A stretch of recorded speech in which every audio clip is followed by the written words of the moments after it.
But he also resigned. So if there is a regional May I have your attention, please? So I'm Dr. James Dow, and I'm the director of the Steele Center for the Study of Philosophy and Religion. Welcome to the Steele Center Lecture. The Steele Center Lectures give us an opportunity to hear from scholars in philosophy and in religious studies about religion and philosophy and topics in our time. The theme for this year is Virtuous Conversations. And I'm going to introduce you to Dr. Julianne Chung from University of Louisville. Dr. Chung focuses on epistemology, or the study of knowledge, and philosophy of language, and engages those topics through cross-cultural analysis, right? And having read some of her works, Dr. Chung, I think, exemplifies virtuous conversations in the sense that she's engaging with multiple areas of study and constantly building bridges between discussions. A few articles she's published: Taking Skepticism Seriously, How the Zhuangzi Can Inform Contemporary Epistemology, and Moral Cultivation, Japanese Gardens, Personal Ideals, and Ecological Citizenship, which was just published in the Journal of Aesthetics and Art Criticism. And so tonight, I want to welcome, let's have a warm welcome for Dr. Chung and Wu-wei as Transformative Experience. Thank you very much. Can people hear me okay? This room isn't too big. I have a pretty loud voice. So kind of Dr. Dow to say that he invited me to have a virtuous conversation, because perhaps I'm just humble about what I thought. I thought, oh, no, they invited me. Did they know what they've done?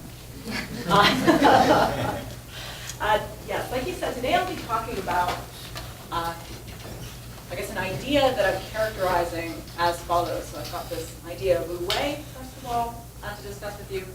I guess I'll do this in reverse order. In fact, I'll talk about transformative experience a bit first, then Wu-wei, and then just bring these two ideas together. So if you don't have any background in, say, the kinds of literature that address either of these concepts, don't worry. I'll begin with a bit of them. So to give you, like I said, a bit of background on the notion of a transformative experience, if you haven't read this book yet, it is one of those philosophical pieces that I can recommend for a wide audience. It's a book called Transformative Experience by L.A. Paul. And in it, she talks about these kinds of experiences that are transformative in at least two ways. They change who we are in both ways that we can characterize as being epistemic, but also in other ways that we can characterize as being personal in some other sort of way. And I'll elaborate what this means a bit better in just a second. Just to give you a few examples to begin with some amusing pictures from my life, some I guess more amusing than others. The experiences she talks about include becoming a parent, emigrating to a new country, fighting in a war, and discovering a new faith. So this is me, right? Whoever, I guess I know who the people were who were my parents. I'm sure it was quite the experience, and indeed a transformative one, to my mother and father. They certainly encouraged all kinds of creative activity, such as getting me to make this Halloween costume of my own, though they took pity on me and they did get me a hat. You should have seen the original Julianne hat. Emigrating to a new country, record snowfall where I'm from Calgary, Canada, and there was 45 centimeters last month, one day. So that was pretty incredible. It's my boyfriend, he was in Iraq, and so that's a picture of him there. And discovering a new faith will really be the one that I'll be focusing on for the purpose of this talk. And that's a famous Zen temple there portrayed in the final picture called Ginkakuji. So it's a silver temple in Kyoto. And these temples, and particularly this one, are commonly thought to be associated with Zen, which is a tradition influenced by Taoism and Buddhism, blending, coming through China and then later transforming. So I'll talk more about that last thing as a transformative experience through talking about Wu-wei in just a bit. But to give you a bit of additional information as regards what transformative experiences are like, I'll give you just a few more details. So what are these epistemically transformative experiences? According to Paul, these are experiences that teach agents something new they couldn't have, say, learned about without having that kind of experience. So I've got a different picture. This is just me having graduated from my PhD program, I think perhaps the biggest transformative experience for me, and I think anybody who's a professor in this room will empathize with this, is having become new faculty, right, after being in graduate school, especially once you're on the tenure track, you've got this clock on you. And certainly I've learned a great many things, some of which, I think I'm glad to have learned, other things I'm less glad to have learned in the course of having been a junior professor. But you might think that this experience is transformative, and indeed this type of experience, that is, experiences we might characterize as being transformative in this more holistic way, have a second kind of character, namely that they're personally transformative. Not only do they teach me something, that is, these experiences that I've undergone, that I couldn't have learned without having gone through the experience, but also they have changed me in some deep and fundamental way in terms of the personal preferences that I have, perhaps, or the way that I understand my desires. For example, maybe the kind of person I take myself to be. Certainly this is true of me as a junior professor. I used to have many other hobbies. Not to scare anyone away from this path, but those have been diminished in recent years, right, as I try to focus on my work and publishing papers. Likewise, right, with those preferences, so my desires have changed too, and maybe even the kind of person I take myself to be has been radically altered by having my experience shifted this kind of way. And if we go back to the previous examples too, you might think that raising a child is surely much like this. I say this because I take it on authority. I don't have children myself. I am Canadian, so emigrating to the States, though not completely different sort of place in Canada, I think has shaped me in ways that are both epistemically and personally transformative. Fighting in a war, another case of this, and indeed, as we will talk about more, discovering a new faith. So again, when I say a case like this, I mean you've got this something new being learned aspect, and also this deep personal change aspect when we're talking about these transformative experiences. These are meant to be really quite sort of seismic in terms of the shift that agents are thought to undergo as a result. But if people have questions about how to categorize these and how to differentiate them from ordinary experiences that might change you, that's something that we can take on later on. Right, so what sorts of philosophical problems do, say, transformative choices and decisions sort of present us? One that Paul talks about, and here I have my slides as notes instead of looking. Perhaps I'll just read from her. So one thing that she points out is that when we start thinking about what these choices say mean for us, what happens is that, quote, our standard decision models break down when we lack epistemic access to the subjective values for our possible outcomes. As a result, in cases of transformative choice, the rationality of an approach to life where we think of ourselves as authoritatively controlling our choices by imaginatively projecting ourselves forward and considering possible subjective futures is undermined by our cognitive and epistemic limitations. So idea here, right, when we start to think about whether we might like to do something like, say, work toward becoming a professor, kind of lack a certain kind of knowledge before we are that, right, that we might need in order to assess whether or not we think that this could be good for us.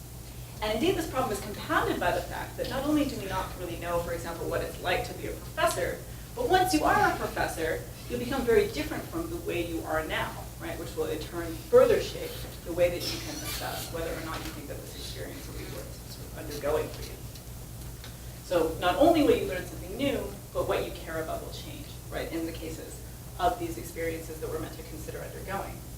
And so consequently, right, we've got this problem here, right, namely that having these new experiences can dramatically change how people value the outcomes of them, and this will just make it even harder to rationally choose what to do, right, because not only, right, do you get new information, but you just get completely different desires. And this will all impact, right, whether or not you think that you should do something. That's the basic problem we're presented with here.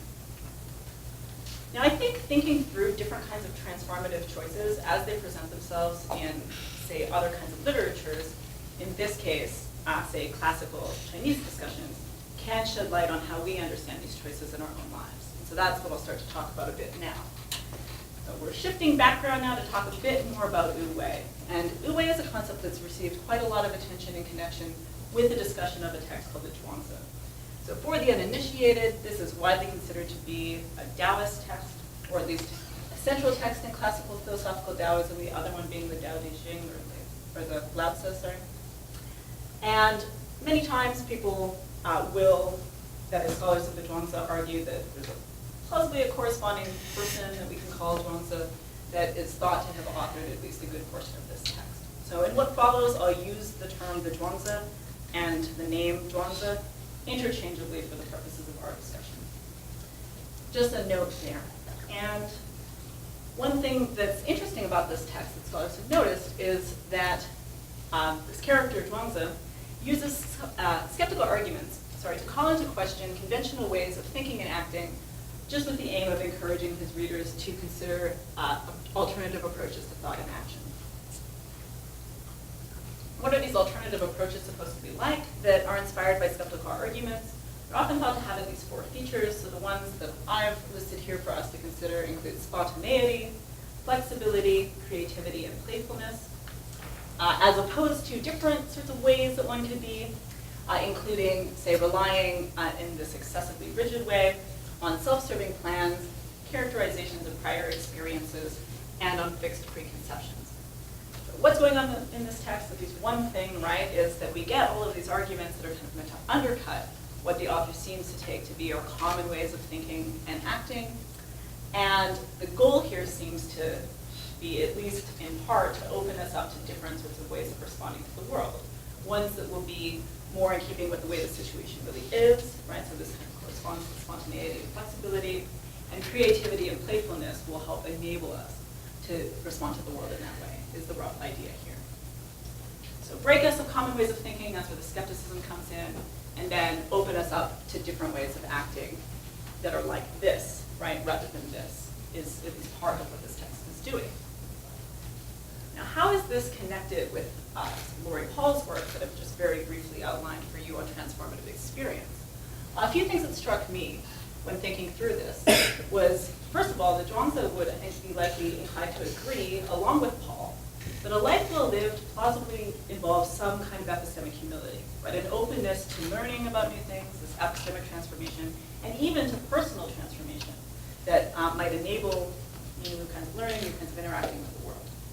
That's one thing. A second thing that I thought about was that they might agree on the following, and this is, I think, something that Paul says almost verbatim in some of her work.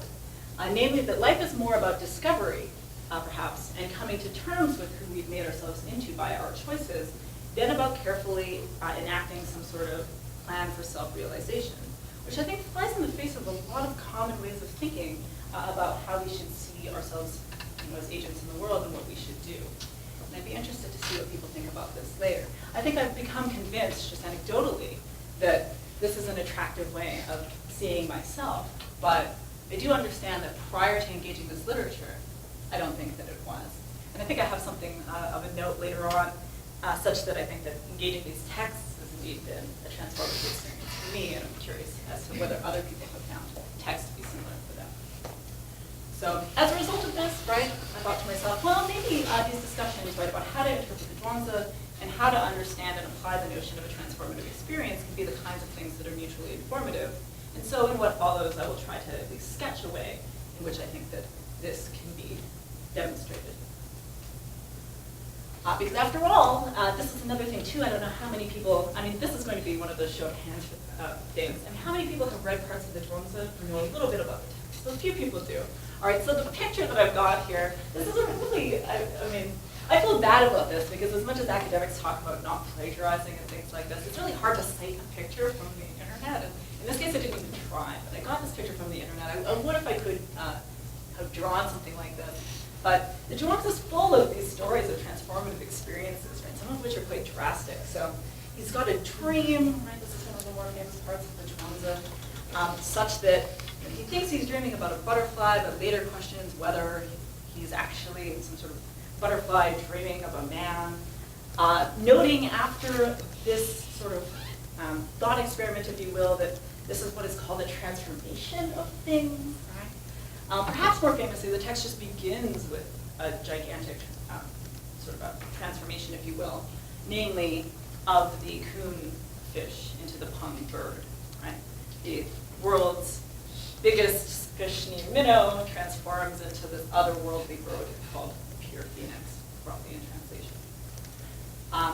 So thought that was another interesting thing that might sort of pave the way for better understanding how these two different kinds of philosophical discussions, namely one engaged in this ancient Chinese text and one engaged in very recent years in Anglophone philosophy, might be mutually informative. And like I said, even engaging these texts for me has been a transformative experience. So I thought, why not go with this and see what I could do? I think that the sort of call for this is made even more sort of loud by the fact that anytime we've got something that's culturally or historically different from us, I think it provides us with quite a lot of opportunity to, say, try to learn about new, relevant, and as I will explain later, something I'll characterize as being transformative perspectives. And these will be just the sorts of things, that is, engaging something really different, that stand to change us in these ways that are both epistemically and personally transformative. And as something that I think is neglected in some of the literature that has been produced so far on transformative experience. So in this talk, I'm going to try to take on some of these tasks that I've set for myself by exploring the possibility that the philosophical and indeed, I think, religious ideal of Wu-wei, which can be translated into English as follows. So sometimes people call this like no trying or no doing. I think no doing is probably the most literal. Non-action, sometimes this gets called effortless action. I've seen non-overdoing. Silk has that translation. I think I like that one best. But tell you a bit more about what this is, as I've said in just a minute. Really what the project is just to explore the possibility that this state can be interpreted as a transformative experience, and namely one perhaps that primarily consists in a transformative, say, perspective. So that's what I want to do. What's the plan then for the rest of the talk? I know I had to spend a lot of time introducing this, but I will sketch just a few things in detail. So what I'll say a bit more about is what Wu-wei is. Then I'll explain, I think, why it can be understood as a transformative experience in the Zhuangzi. Now, I don't want my project to be one that's sort of this one-sided project, though, of bringing, say, modern ideas to an interpretation of some sort of ancient text for a variety of reasons.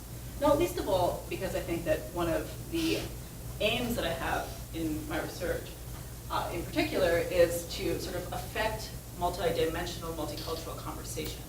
So because of this, not only do I want to try to understand the Zhuangzi better, say, in light of current concepts developed in contemporary philosophy, but also what I want to do is understand contemporary philosophy better in light of some earlier developed concepts. So that's what I'll conclude with very briefly. That is by explaining at least one way in which interpreting Zhuangzi's Wu-wei as a transformative experience stands to enrich, indeed, Anglo-analytic philosophies, say, understanding of the notion of transformative experience.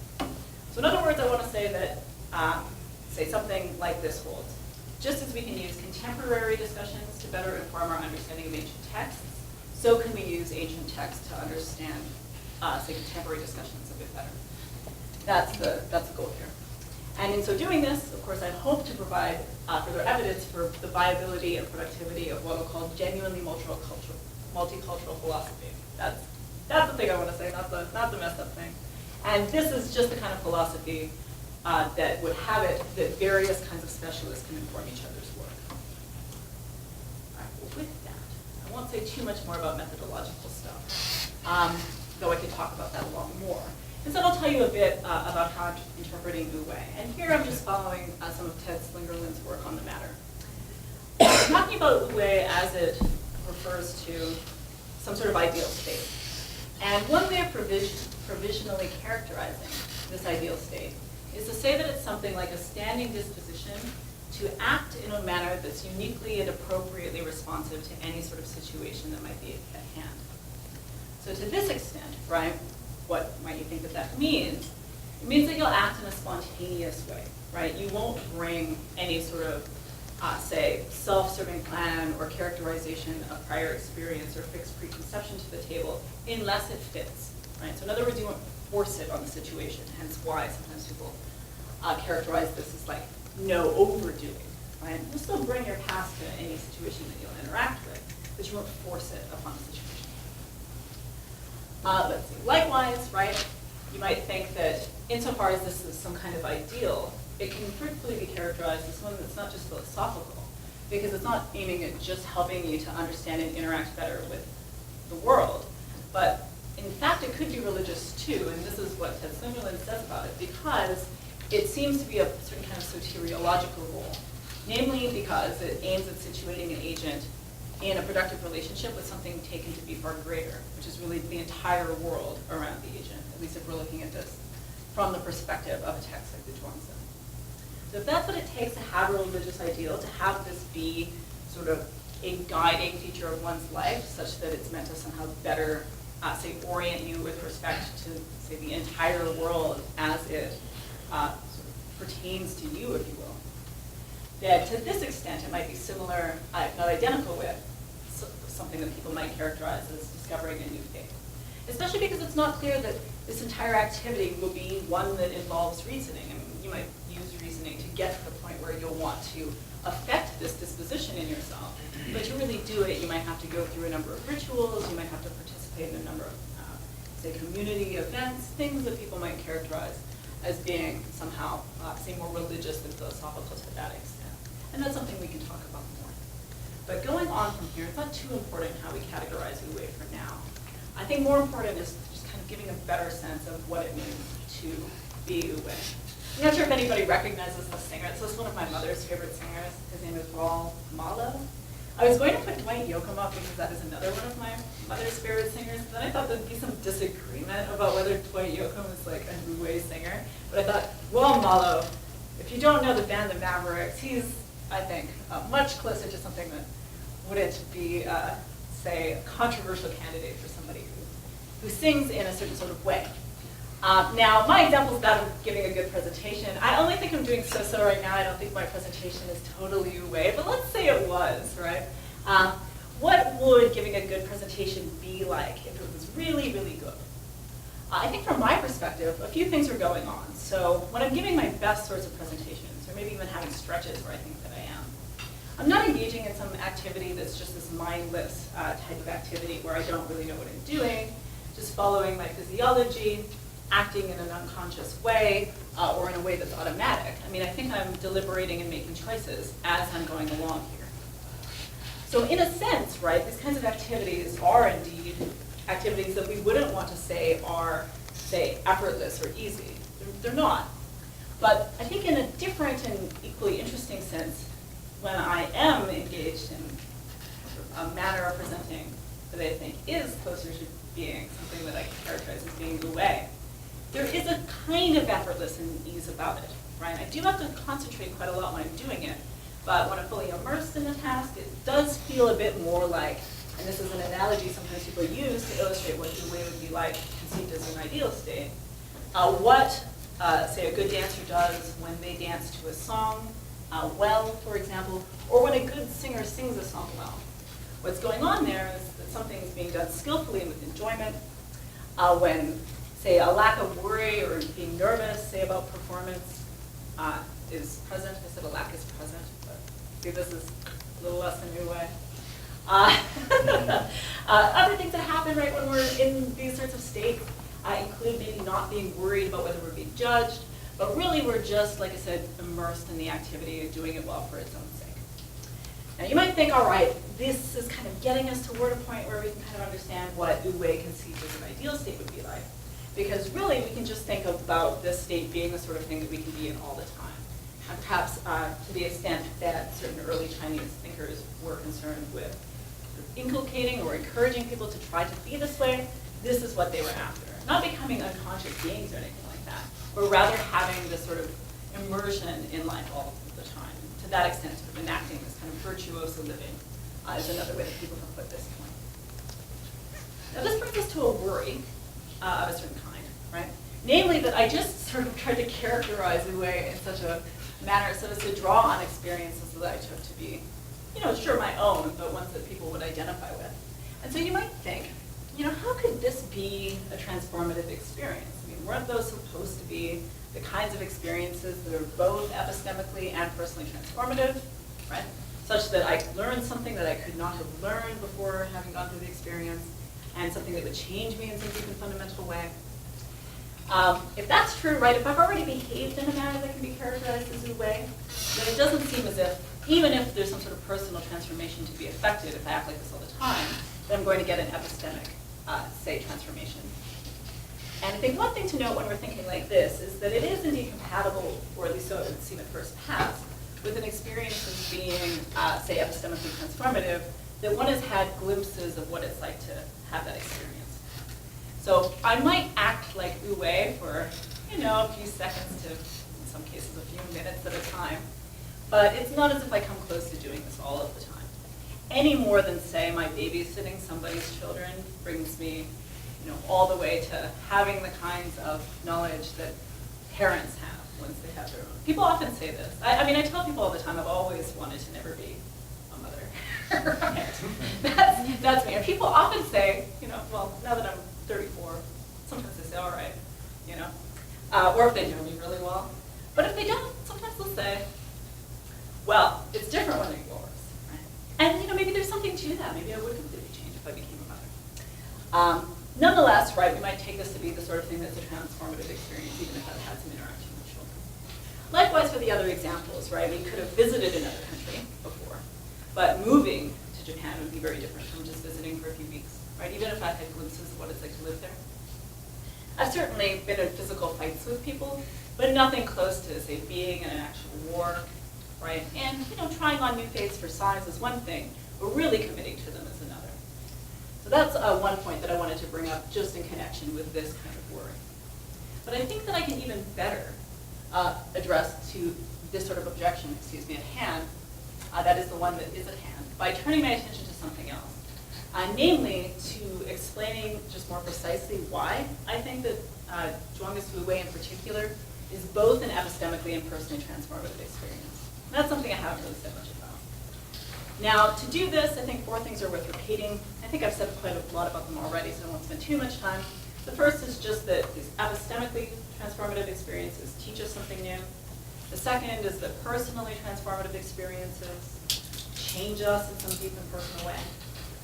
The third, just as this definition of Wu-wei, that is conceived as an ideal state, as being some sort of standing disposition to act in a manner that's uniquely and appropriately responsive to all situations. It doesn't mean you'll always be good at something, right? But it means that you'll respond to situations sort of on their own terms, that is, in a spontaneous, flexible, creative, playful way, rather than in a way that sort of forces anything like your prior interests or experiences or preconceptions upon them. And then the final thing is that this is plausibly at once something that's not just philosophical, but religious to the extent that it's meant to situate yourself in a productive relationship with something taken to be far greater than yourself. All right, so with those 4 things in mind, what am I going to say about Wu-wei as a transformative experience, really? And what's the sort of central point I'm trying to make? I think to get a better idea of why we can interpret Zhuangzi Wu-wei as a transformative experience, we can think a bit about how, at least the Zhuangzi idea of Wu-wei might compare to certain other early Chinese thinkers. So this is something Slingerland says about this as well, and I can read from my. This is such a nice screen that I haven't had to rely on my notes. It means so much behind in certain kinds of ways. So he says that the Zhuangzi ideal of Wu-wei resembles in certain respects that of Mencius and Lungzi, in that it represents a state in which one's actions are perfectly harmonized with one's natural, spontaneous inclinations. But whereas Mencius understands the natural in terms of human hierarchies and inherited cultural forms, Zhuangzi's naturalness requires a transcendence of the human, particularly of the categories and valuations associated with that faculty so treasured by Mencius, the human heart mind. So this is the thing that does the cognizing in early China, at least for these reasons. Now, this tells us something, but maybe not enough to really understand what's going on, namely what transcendence of the human, right? Particularly the, quote, categories and valuations of the heart mind might involve. And I think here some contemporary distinctions might help us out as far as understanding all of this goes. So one thing that I've argued elsewhere that I think might be promising here too, at least as a way of better understanding the Zhuangzi, is to understand Zhuangzi's transcendence in a way that I characterize as being a form of, and this is going to be a terrifying piece of philosophical jargon, but bear with me, global force fictionalism. All right, what is that meant to say? In other words, what I want to attribute to Zhuangzi is a view to the effect that human expressions, which they categorize or evaluate, need not be interpreted as being used in any sort of literal way, to use a term that we would apply. But rather, they can be regarded otherwise, perhaps as being used in a way that, say, involves a certain kind of pretense, or, for lack of a better term, sort of less committed use. One way of making this out might be to say that we can accept claims without believing them. And anyone who's familiar with Pyrrhonian skepticism might kind of get the flavor of what's going on here too. Right? If what we're trying to do, just to go back for a second, is still be human, but somehow transcend it, then it seems like we have to somehow take certain kinds of activities, namely those of the heart mind, less seriously. Zhuangzi doesn't seem to advocate stopping, say, any of the activities that the heart mind sort of engages in a sense, right? Zhuangzi is composed of words. He's not a quietist like Lao Tzu is, or like the author of the Deadly Humanness. But nonetheless, right, he does seem to advocate doing something different from what we would normally be doing, and something that really would enable us to act more, say, flexibly. What could do this? You might think, well, being more provisional about what we take to be true could do this, right?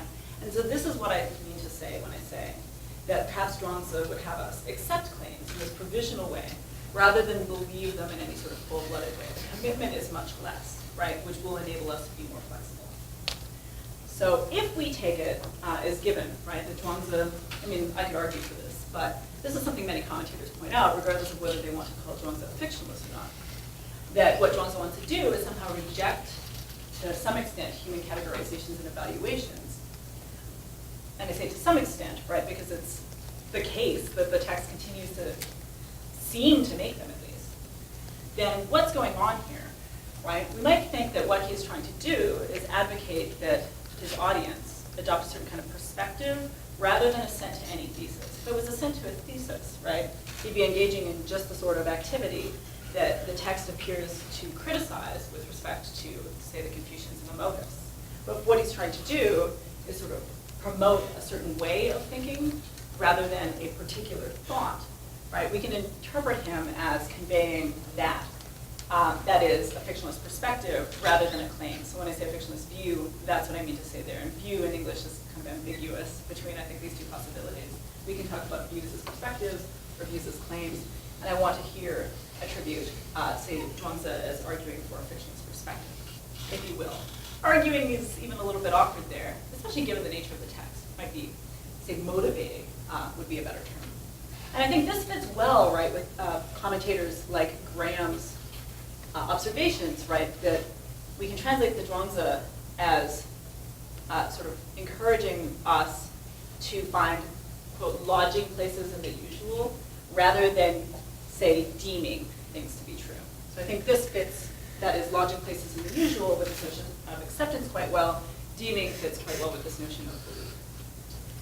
All right, so the idea, right, is that, look, if Zhuangzi is trying to get us to give up certain kinds of attachments so that we can act more spontaneously, flexibly, creatively, and playfully, what he's maybe well served to do is to get us to adopt a perspective that will allow us to sort of pivot in certain kinds of ways, rather than adopt yet another set of claims, right, that are either true or false, you know, presumably, or accepted by everyone or not, depending on how you think truth is best made out in ancient China. And to this extent, this might be productive of Wu-wei. So here we get the following, I think, after going through this sort of way of thinking. I think we get the result that it seems that, at least in the Zhuangzi, that Wu-wei can be interpreted as a certain kind of dispositional state, namely one that this globally forced fictionalist perspective engenders. If you want to ask me about the terminology later, you can, but I'm not going to lay us too much with that. It fits it in with this kind of discussion in contemporary Anglophone philosophy. And this seems just the sort of thing, right, that can engender the sort of action that seems to be sought. And thus we can get the result, right, that we have a certain kind of epistemic transformation. Because what one learns to do, right, as a result of adopting this perspective, such that you only accept claims, maybe you don't full-bloodedly or wholeheartedly believe them, is that you learn to experience the world in a sense fictionally, right? So you learn to accept claims without believing them by adopting what I'm going to characterize as being the transformative perspective that this forced fictionalist perspective engenders, right? So What it does is, again, enables you to act flexibly because you're not going to make deeming distinctions, is the broad idea here. And I think this can be interpreted as a special kind of transformative experience, because it seems like the sort of thing that isn't what's epistemically transformative. You've been taught something new, right? Namely, not to cling to any particular way of thinking, but rather to respond to situations as they present themselves to you. And to that extent, right, whenever you say anything, you won't be fully committed to it, and to that extent, we might think that you're not speaking in an assertive way, but rather in a way that just entertains possibilities. And to this extent, maybe you're more like an actor on a stage than you are any particular sort of arguer for a truth. But this might not be bad, right? Again, this could be the kind of thing that enables a certain kind of action. And once you start doing all of this, right, we get this certain kind of personal transformation, I think, too. Because we might think that in accepting things without believing them, what will happen, and sometimes I tell my students I'm like this, and I think some people nod along like, yeah, this really makes sense, and other people are like, this is a terrifying thing. I'll be curious to go to this side of thing. But once we start going along with this way of thinking, then we start to even see our own preferences differently than we did before. So not just our claims, right, about the way the world is, but even our thoughts about the way that we are transformed, I think, in a certain kind of way.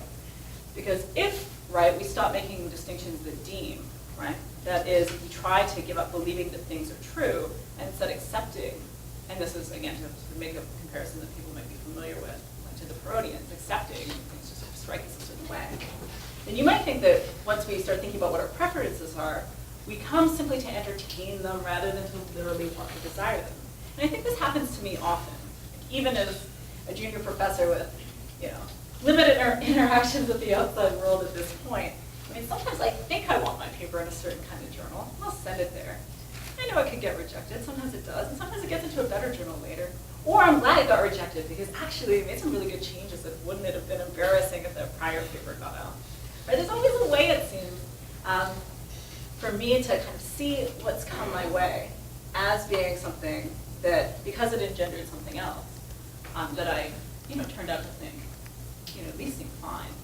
That really, like, insofar as I set goals for myself anymore, they're kind of provisional. Like, I aim at them knowing that if I fall short of them, something else will happen and maybe I can make do with this. Now, I'm not saying that I think that this is true all the time, but the Zhuangzi actually does seem to suggest this. About all of these disabled characters with surprising abilities in this text, and it seems like they do have these abilities, just because they have certain kinds of disabilities. And that's something we can talk about more, because it does give me pause when I'm thinking about this sort of way of thinking. But at least as a way of interpreting the text and something interesting to think about, I think that it is quite instructive in a certain kind of way, right? Because you might think that, look, we can see Wu-wei, right, as consisting in adopting a perspective, say, on the world, such that we'll only be willing to accept claims for certain purposes rather than believe them to be true, right, such that anything that would conflict with them would be false. That's a certain kind of epistemic transformation, I guess, given that we start off maybe being too serious about the things that we think to be true, like i.e. believing them. And so we learn to think differently. That's an epistemic thing. But also, right, we get this personal transformation. Once we learn to think differently, we might think of our goals as being something we needn't be so attached to, right, but rather can just use for provisional purposes to navigate the world. And thus will avoid sort of putting all of these things that the Taoists think are indeed sort of obstructing us from doing better onto situations, right? Such that we'll be able to act in this spontaneous, flexible, creative, and playful way, right? Once we're sort of acting more as if we're actors on a stage, cooperating with others, and maybe a sort of game, to switch metaphors, rather than something else. And so we might think that in doing this, right, we'll actually be able to better affect what some people characterize as being the no trying or no doing characteristic of Wu-wei. Because here, right, instead of literally wanting or desiring things, so the story may go, right, we can learn to act without literal want or desire or any sort of trying. So you needn't try not to try. This is something that Slingerland talks about. It seems paradoxical. You can just sort of change your perspective, perhaps metaphorically try not to try, and all that will consist in sort of changing your view on just how serious you should be about the things that you take to be true. And I think to this extent, right, insofar as we've learned something new about a way that an experience can be transformative, namely that it can be all cognitive, right? Maybe it doesn't have to involve a lot of stuff in the world at first. We've got a different kind of experience, namely a perspective shifting experience to consider, and I think this can enrich the notion of, say, transformative experience, because those have typically been discussed, in this way that would have it be the case that you say are taught something, and something is changed about you. A lot of external factors are involved. Here, you don't have a lot of external factors involved. And once you start thinking this way, right, in terms of transformative perspectives, I think maybe we can understand other paradoxes, or at least purported paradoxes, in the history of philosophy of religion better. So one is the paradox of liberation, and this is where I'll end just by sketching a few others. Sort of in Buddhist philosophy, and indeed perhaps elsewhere, but most notably there. Roughly goes like this, right? Say what you want as nirvana. What's the, say, fastest way to not get nirvana? What's to want things? I mean, that's what you're supposed to not do. You might think that, look, if what you're doing there is sort of thinking a bit differently about the way that your situation really is, such that it ceases to have the problematic desires, we might be able to get out of this paradox in a certain way, right? Instead of wanting to not desire, or desiring not to desire, which seems paradoxical, you simply just sort of conceptualize this as not being a fully true thing, but perhaps as a certain kind of thing you could accept without believing. Perhaps you can get yourself a bit closer here. The paradox of virtue might be like this too. So the easiest way to not be a virtuous person is to worry a lot about whether you're a virtuous person. You're supposed to do things because they are. You might think, all right, maybe trying to be virtuous is contradictory. But if you conceptualize this in sort of fictionalized ways, such that you're not literally trying to do that, but just trying to shift your perspective away from actually trying to, say, try, or, say, desiring to become liberated, or, say, attempting to become virtuous, then perhaps we can make some headway on these paradoxes using this basic framework too. Thank you for your time and attention.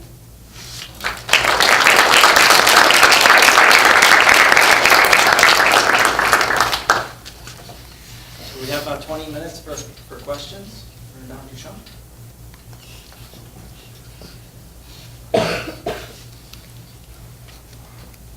So it sounds like this is what Michael Jordan would call being in the zone in sports. Yeah. Can you draw that parallel?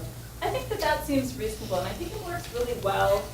So when people try to explain what Wu-wei is, it's really hard in a lot of ways, because sometimes people want to put it in terms of flow. And then what that, I mean, Dr. Dow and I were talking about this at lunch, but that might involve, you know, changes depending on who's talking. Well back. Where's Ron Holland? There we go. It seems like it, right? Because, you know, I think being that sort of sports player, especially at that level, right, involves just these sorts of activities that are, they're mindful, right? They're physiological.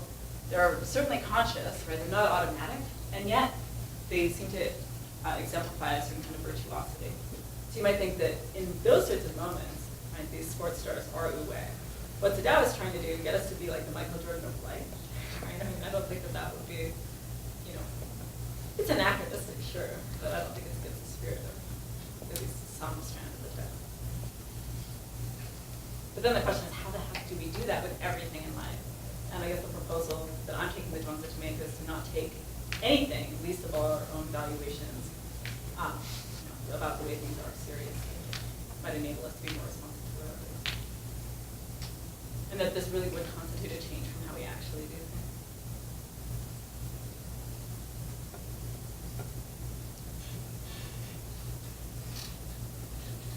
When people don't have questions, I always worry that I'm being really unclear. So even if your question is like, I didn't understand like this part of your talk, that's a perfectly good question. Because if people aren't asking that, that's a distinct possibility.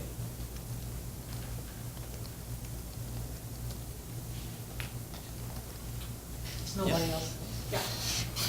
So I think you're going to say, well, I just explained that it's one of the paradoxes that he explains, but let me ask anyway. Yeah.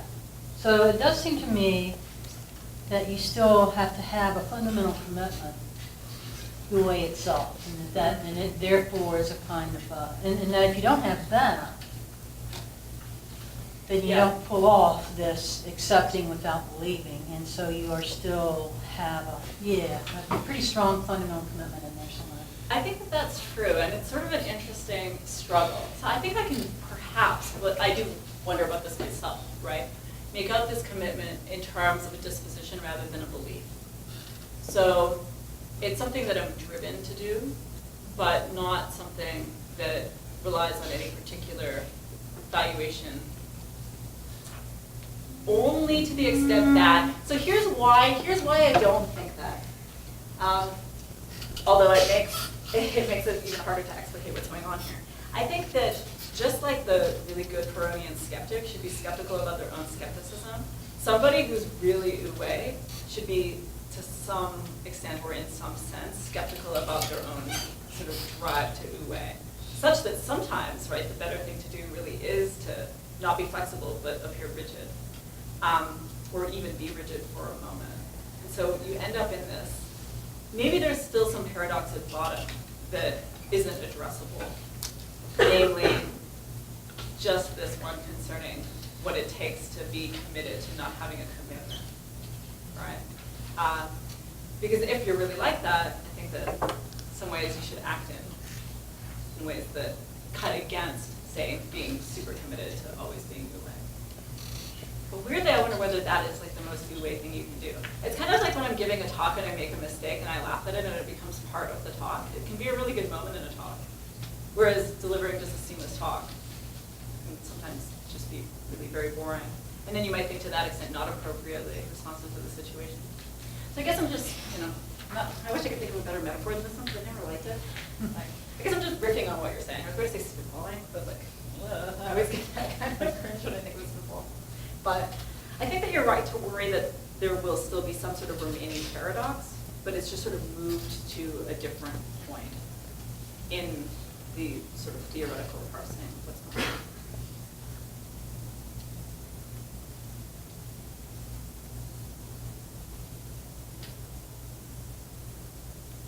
It is a funny thing to say, though. I mean, I'm going to just keep talking because the way I feel it. The most Wu-wei person would be like, rigid. I think it's. Okay, so with your slide here, and his example of Michael Jordan. So, I don't know this singer or band or whatever, but I presume the person is quite disciplined and practiced and excellent at what he does. And so when I read the slide, I was like, oh, so do you actually have to be really, really good at something to get to the point then where now you can enjoy it like this and just, oh, shoot, I dribbled the ball off my foot. Right. I mean, I think I'm inclined. So this is I think the point of dispute, if you will, within Zhuangzi scholarship. That is the extent to which skillful action is prized versus just spontaneous, flexible, creative, and playful action, because that seems really open-ended. That is spontaneous, flexible, creative, playful. Skillful, maybe a little less so. Even if you take skillful to be what's sought, there's a problem that arises. Do we exalt even people who are really skilled at, for example, in the text, robbing other people? Right? There's Robert Zhu, and he's very skilled at that. I'm inclined to join the camp of people that would take the text sort of more as a whole and notice that there's many instances of action in the text that aren't skilled but still seem to be favorably characterized by the text, and say that basically anybody who's acting in a way that's sort of immersed and characterized by the kinds of, say, features that I've been sort of repeating can be a way. So you don't even have to be good at something. If you're the worst painter, but you don't sort of run up against obstacles in your life, such that maybe by your lights and your lights alone you're having a bad time, maybe that's all it takes, right? And therefore this admits for just many different types of lives having this kind of quality, rather than just the people that we would say naturally, like the most of us or something like this, being kind of virtuous activities. I think it's you or no, Dr. Dow is chairing, sorry. Chairing my own question. No, go ahead, you can. So you made an analogy a couple times about how you can kind of almost see like people are acting in play.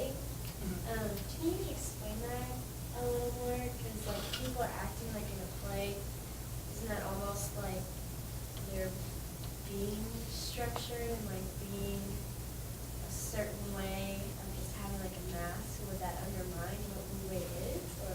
Yeah, I think when I said that, I was trying to motivate there's a way to act without being fully committed to the truth of what it is that you're saying. But the better case, I think, of a particular kind of really theatrical performance that would work best here would be like improv, right? Because you're right, like if I'm just performing Hamlet or something, this might radically constrain what I'll be doing. And say I just want to perform that one. I mean, it's hard to say that the Zhuangzi can actually have a valuation other than just a perspective on the sorts of things that we, may find more or less appealing. But I think the better analogy to portray what this text might be seeking is to get us to all see ourselves as improv actors, where we're trying to have some sort of outcome that's really quite ill-defined and always changing. But working with situations like that rather than coming in and thinking, this is really what I want out of my improv session, right? The former sort of attitude, like this is all improv, is, I think, like in keeping with the Zhuangist attitude. Like I have an idea of how I want this improv to go. It's like the thing that they think causes us the kinds of conflict that are not Wu-wei. And really, like, I'm really glad you asked this question, because when it comes down to it, I think that might just be, and thanks for asking it, because I had thought of this before, the best way to characterize the Zhuangzi's view of, say, human flourishing is. And when I say view, I mean perspective on, because this can't be evaluation, or he runs afoul of his own constraint, or it's self-undermining. But if it's just, I have a perspective such that I have a disposition to see life as an improv, like one giant improv for the whole time, that's maybe the best metaphor for what's going on here. And I think it can make the view really possible. Like, I really like this. Like, now I'm back to thinking, like, this project is good and worthwhile. So I'm like, I don't know, like, there's a lot of paradoxes here. And so on. Thank you.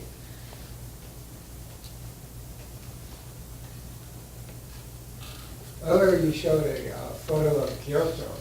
Yes. Are there communities of Wu-wei people there? Or? That's a good question. I mean, Kyoto is, an interesting and diverse city. I mean, insofar as I've talked to people from Japan who are into any particular kind of philosophy, it's really been Zen, which is a mixture, at least some people's historical accounts that have it be, some sort of mixture of Taoist and Buddhist ideas. And I think we can see why they go well together in certain sorts of ways. That is, like at least Madhyamaka Buddhism and Taoism, because there seems to be a certain kind of commitment to not thinking that there are essences or anything like this, right? Or absolute non-relative identities. And to that extent, you might think that any evaluation would just be inherently provisional, right? If everything is sort of shifting and changing, right? Such that we need to be attentive to that rather than taking what we thought was the case from before and trying to reapply when it's appropriate. So are there people who actually try to do this in Japan? I'm not sure, and there's another complication too, because sometimes, so I'm used to thinking about what some people will want to call philosophical Taoism, and then other people will talk about religious Taoism, and note that they're plausibly separate, such that one can be a philosophical Taoist without being a religious one, just because there's so many rituals that you don't necessarily need to buy into in religious Taoism, I think, one of the principal reasons for this. But other people I know who are, say, Sinologists, are not as comfortable dividing up the philosophical and religious. This happens with Buddhism too. Sometimes people talk about Buddhism as philosophy, Buddhism as religion, and say, oh, you can separate them. I don't know about in this case. I mean, I think that I can, but I could just be wrong. So you can probably tell I've had a lot of skeptical inquiry. But I think it's like a way to live a really nice life. I don't know. I'm interested in how you answer the critical question that Wu-wei is laissez-faire. It's just going with the flow. It's not upsetting the boat. And how can that possibly lead to a transformative experience without revolution? So I think that Wu-wei isn't just going with the flow. And sometimes people say this, but I think that it's not the best way to understand it. And I think, at least in the context of our discussion, we have the example on the table, that we can apply the improv example here. So in some improv situations, maybe just going with what another actor is doing is the thing to do. But sometimes maybe just introducing a new idea or refusing to go along with one might be that sort of thing. I think so long as you're acting in a way so as to not just be in a situation where you'll be wanting to force your own views on the situation, it's okay to be at least metaphorically assertive, right? Even if you're not literally asserting anything, to sort of behave in that way. Maybe because, from your perspective, it'll make for a better play.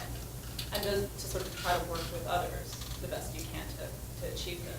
I mean, I've seen certain people like Michael Nyland characterize Zhuangzi as sort of seeming to hold sort of view of life on which we're all just sort of bumbling through it. And so we should just be the best bumblers we can instead of pretending like we're any sort of experts. And to that extent, I'm sympathetic with this. And it also does sort of necessitate that going with the flow isn't going to be what we do. We don't know what the hell we're doing, so we'll just do all kinds of different things. And better to at least realize that so that you can enjoy the chaotic process than try to pretend that things are ordered when there's, say, perhaps a bit of reason to think that that's not so. So following that, I'm wondering, have you thought of, so I'm sitting here thinking of Yeah. a concrete example, like trying to pass the Civil Rights Act in the 1960s. Yeah. And how would you do that in a Wu-wei fashion?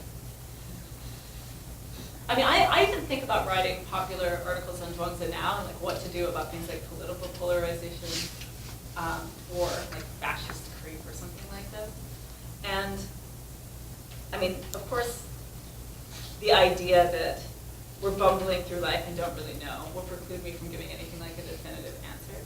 But I can't help but think that when I'm sort of engaging in activities that I might be dispositionally committed to, even if I don't necessarily, like in this full-blooded way, the sort of metaphor I've used before, wholehearted way, believe, much less know that what I'm doing is the best thing to do.